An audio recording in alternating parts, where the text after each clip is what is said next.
Welcome into the Lantern Sports postgame show. I'm your host, Casey Smith, joined as always by Stephen Kishpaugh. Ohio State just down the stretch. They could not contain Jalen Pickett. Stephen, it looked like I was kind of scratching my head. The National Player of the Year candidate, Jalen Pickett, he only had 2 points at halftime. He ends up with 23. What did you see from him down the stretch just to be able to put the Nittany Lions over the edge?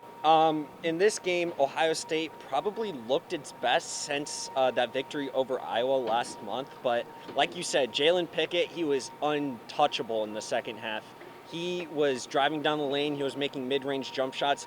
Basically, whatever you look for in a scorer on a basketball team, he was that in the second half. But that's not to take away credit from, the rest of the team.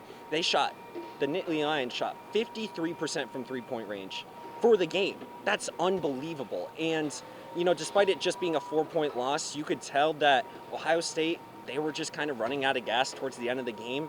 But, there's not really much else to say other than, when it rains, it pours for Ohio State.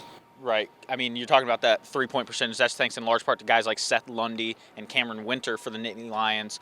For Ohio State, though, you talk about Jalen Pickett's ability to make shots there in the second half. Brice Sensabaugh, he was finishing through contact. He started 5 from 5 from the field. He finishes with 20 points the first time since, I believe, against Nebraska or Indiana. I can't remember, last month.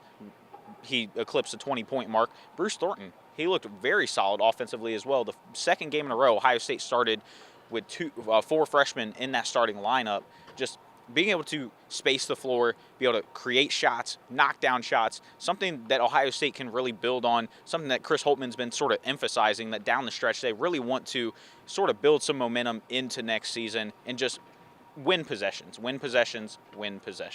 And unfortunately, they just came up just a little bit short today, 75-71 loss. They're back here at the Schottenstein Scene Center Sunday, where they're going to take on the Illinois Fighting Illini. We'll have all the coverage for you here at Lantern Sports. For Stephen Kishpaugh, I'm Casey Smith. Until next time, take care.